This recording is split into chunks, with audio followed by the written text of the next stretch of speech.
Bienvenidos a todos, somos Tecnociencia en Vivo y acá presente Emanuel. Yo me llamo Lautaro. Y yo me llamo Samira. ¿De qué vamos a hablar hoy? ¿Cómo que de qué vamos a hablar? ¿De la tecnociencia? Ah, cierto. Bueno, este es el espacio donde exploraremos las últimas fronteras del conocimiento, fusionando la tecnología y la ciencia para comprender el mundo que nos rodea.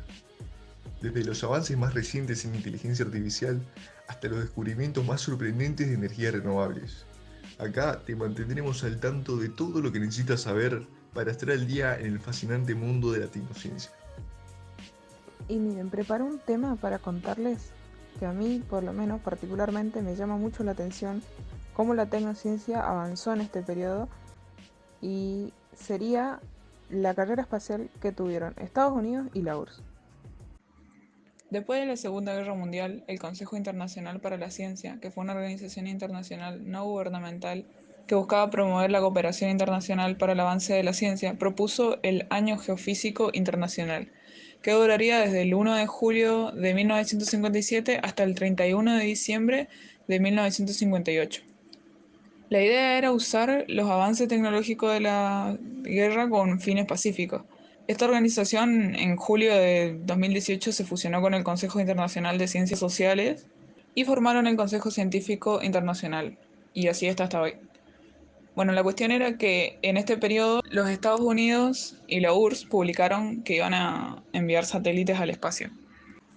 Para contextualizar un poco, ellos en este tiempo estaban en la Guerra Fría, que básicamente acá empezó la carrera espacial en la que ellos dos nomás fueron partícipes, que el objetivo era llevar humanos a la luna. Y bueno, no está escrito en ningún lado, pero el que llevaba al primer hombre a la luna, entre comillas, ganaba la carrera espacial. Y fíjense que el primer satélite artificial fue creado por la URSS en octubre de 1957. Se llamaba Sputnik. Su apariencia era de una esfera con 4 antenas y tenía un diámetro de 58 centímetros, que era bastante chico a comparación de lo que uno se puede imaginar cuando habla de un satélite, ¿no?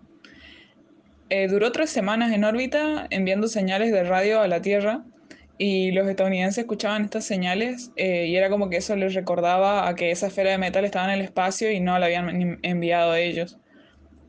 Eh, Cuando las baterías se terminaron, volvió a entrar a la atmósfera y se desintegró en el 4 de octubre de 1958. Después de un mes enviaron la primera nave tripulada, que se llama Sputnik 2. Acá fue donde participó la perrita Laika, la cual fue víctima del contexto histórico, ya que no se contaba con la tecnología para recuperar seres vivos del espacio. ¿Y no se sabe por qué la eligieron? Mira, yo también me pregunté lo mismo, de si será que tenía algún problema de salud del cual no se iba a recuperar y habría que sacrificarla de igual manera. Pero no, era una perra callejera nomás, la eligieron porque fue fácil de entrenar para que se meta en la cápsula y tenía un tamaño bueno para la misión, o sea, entraba bien dentro de la cápsula. Eh, y ellos sabían que no había forma de traerla de nuevo.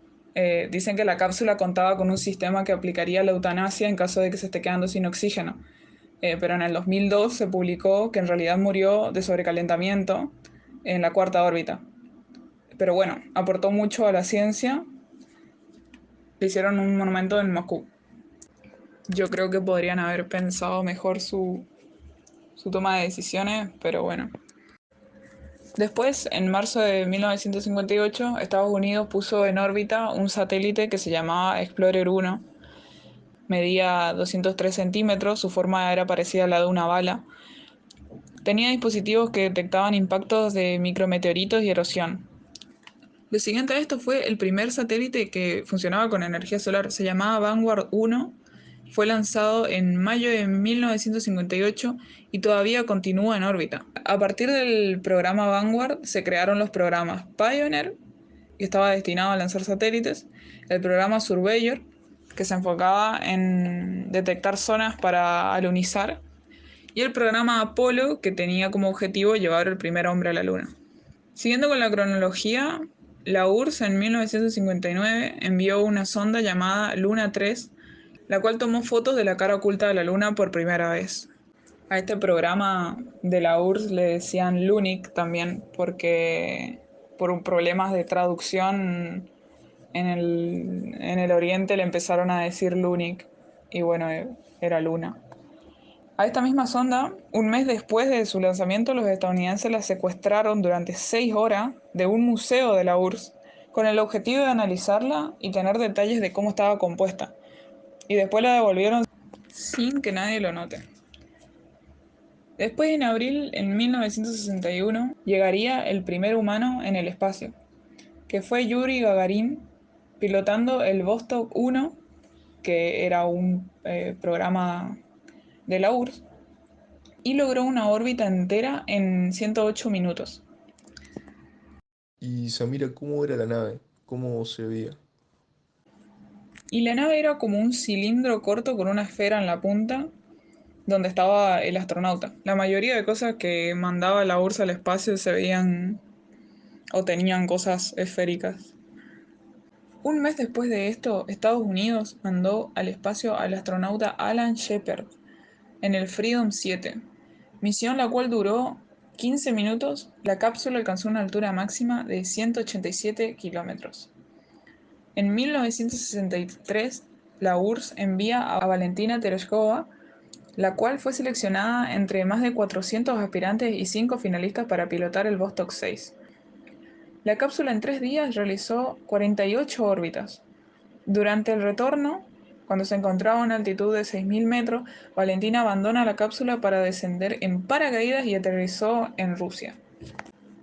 Y después, en febrero de 1966, una sonda de la URSS llamada Luna 9, o Lunik 9 por el error ese de traducción, fue el primer artefacto creado por el hombre en posarse suavemente sobre la superficie lunar. Esta era una esfera la cual al alunizar se abría como una flor, tenía como su superficie particionada en 4 partes, y decían que había dejado pétalos en la luna por esta característica que tenía. Después, en 1986, en enero, se envió el último módulo de aterrizaje lunar del programa Surveyor, el Surveyor 7, alunizó en el Mar de Tranquilidad. Este tomó más de 21.000 fotos, realizó análisis químico de la superficie y también sirvió para medir con precisión la distancia entre la Tierra y la Luna, usando láseres terrestres. Después, en diciembre del mismo año, se envía el Apolo 8. Esta nave fue la primera nave tripulada en dar una órbita a la Luna y volver. Los astronautas tripulantes de la nave fueron los que sacaron la foto histórica de la Tierra desde la Luna. Cuentan que cuando se encontraban del lado oscuro de la Luna, su señal con la Tierra se cortó durante unos minutos. Ellos relatan que en esos minutos que perdían de vista la Tierra y su conexión con ella, se sentían insignificantes en la inmensidad y soledad del espacio, hasta que recuperaron la señal y volvieron a la Tierra. Y por último, en 1969 se envió al Apolo 11 con los astronautas Armstrong, Collins y Aldrin. Fueron los primeros humanos en la superficie lunar. Se había trabajado mucho para conseguir el Apolo 11. Al principio, por ejemplo, tenía muchas ventanas que lo hacía muy pesado, así que después las sacaron. Y así con un montón de cosas más que fueron cambiando durante el desarrollo de la nave. Al final el alunizaje se logró con éxito. Alunizó en el Mar de Tranquilidad, el mismo lugar que había alunizado el Surveyor 7, y existe una foto donde están los astronautas junto al Surveyor 7 y el módulo lunar del Apolo 11 de fondo. ¿De qué estaba hecha? Las paredes de la nave estaban compuestas de aluminio, de capas de aluminio, que tranquilamente se podrían romper con facilidad. Después de eso tenían más material, pero en general era aluminio. ¿Y qué hay de los astronautas? ¿Pudieron pisar los tres la luna? No, mira, Collins no pisó la luna. Él era el piloto del módulo Él era el piloto del módulo de mando del Apolo 11. Estaba entrenado para volver sin los demás astronautas si algo se salía de control. Y bueno, fíjate que esto fue toda una odisea que empezó por contrastes ideológicos y terminó dejándonos con grandes avances en la tecnociencia. Luego de esto hubieron otros logros espaciales basados en el envío de sondas a otros planetas con el fin de observar y detectar ondas en el espacio. ¿Y se hicieron más viajes a la luna? Sí, se hicieron más viajes, pero no fueron tan reconocidos como los de primeros, porque la gente ya no les sorprendía. O sea, iban y venían a cada rato de la luna y Después ya de esto la Guerra Fría terminó, entonces por ahí no se hicieron tan públicos. Pero sí, se hicieron muchos viajes y se siguen consiguiendo avances actualmente.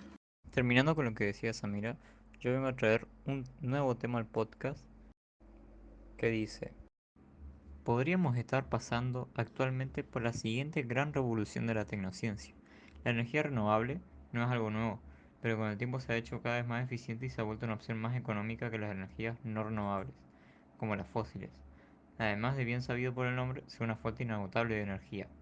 Al menos mientras haya sol, habrá energía renovable, mientras el combustible fósil eventualmente se agotará. Pero tipo, emplear energía renovable no es muy caro. En el caso de los combustibles fósiles, esto es diferente, porque sus costes dependen esencialmente de dos factores: el precio del combustible, como el gas, el carbón y el petróleo, y el costo operativo de mantener las plantas en funcionamiento. De lo contrario, las energías renovables utilizan un combustible totalmente gratuito, como el sol, el viento o el agua, y tienen unos costes de funcionamiento inferiores a los de las centrales fósiles. Por ello, el factor determinante de su precio es el coste de la tecnología, por ejemplo, los paneles fotovoltaicos, o sea, el panel solar. En esencia, la producción de electricidad a partir de energías renovables se ha abaratado tanto gracias a los precios de los paneles solares y los aerogeneradores, así como de otros componentes utilizados para construir instalaciones de producción de energía renovable. Han disminuido en los últimos años. Mira, como dato curioso, la energía renovable en los 90 tampoco era tan buena para el medio ambiente. Los paneles solares estaban hechos de silicio de alta pureza, el cual por su proceso es muy contaminante. Actualmente los paneles solares están hechos de teloruro de cadmio, el cual, entre otras maneras, se puede obtener del reciclaje o del galio. Con este nuevo material, la eficiencia de estos paneles subió bastante. También las turbinas eólicas, que obtienen energía del viento, en los 90 se necesitaban ser reemplazadas cada 10 años.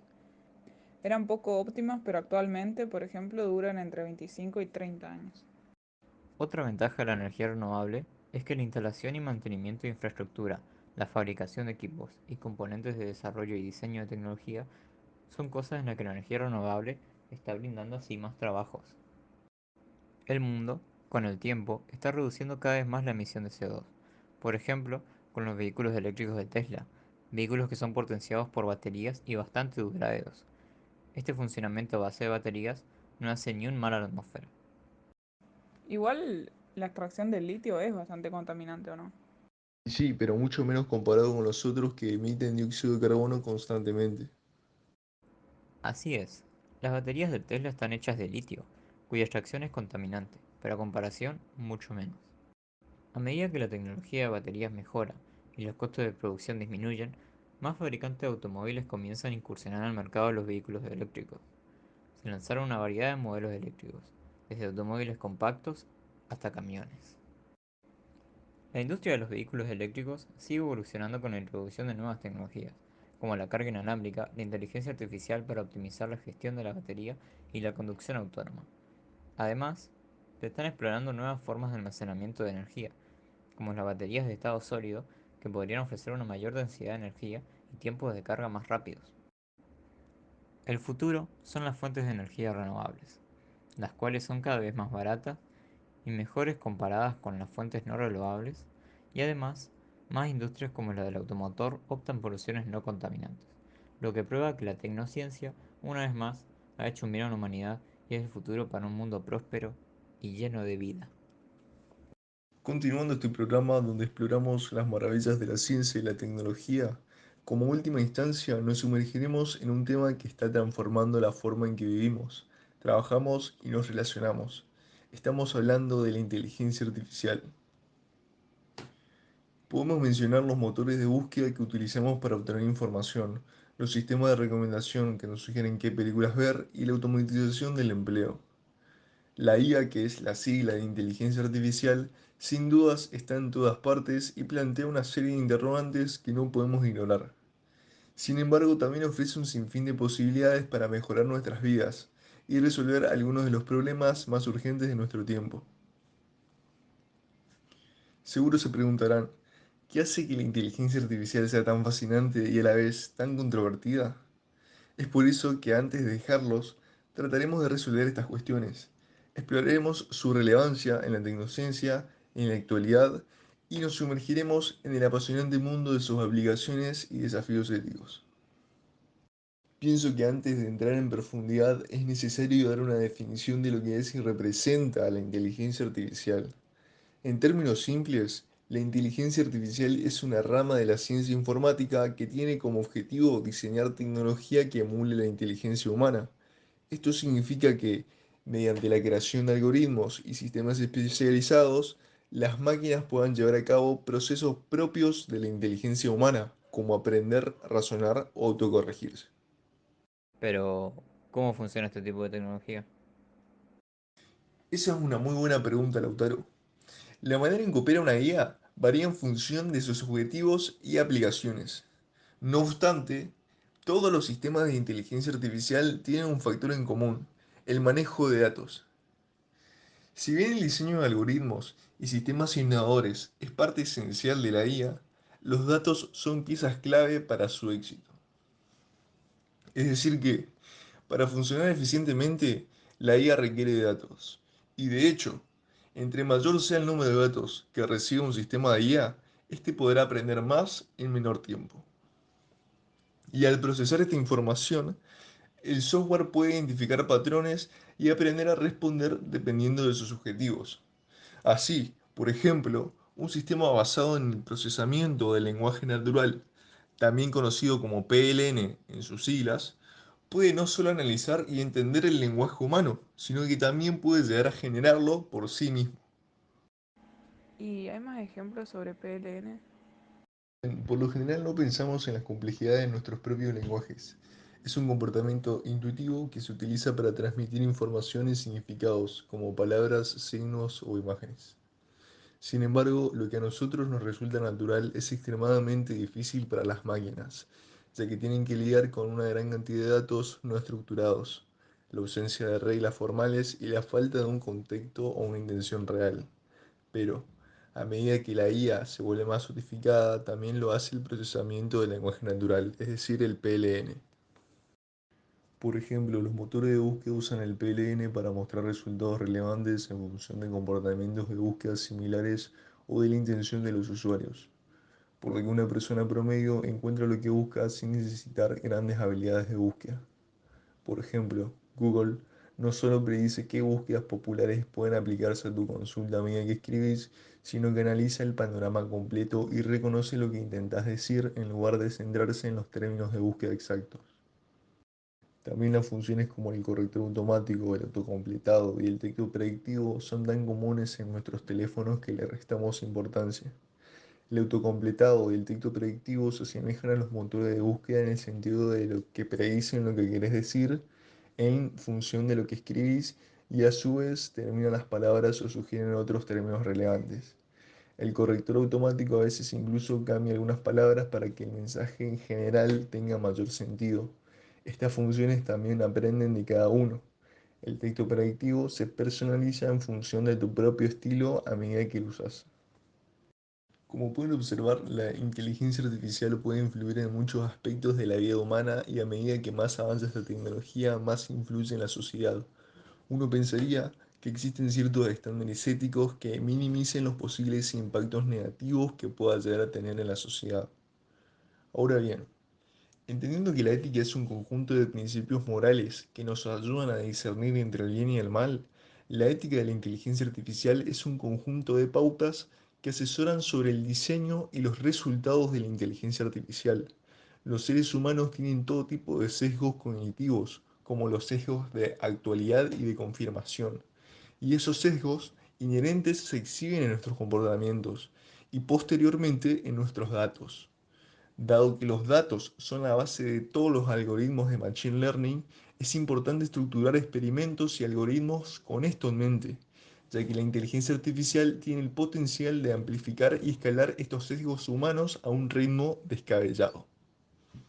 ¿Y cuáles pueden ser las normas o pautas que se establecen para mitigar estos efectos?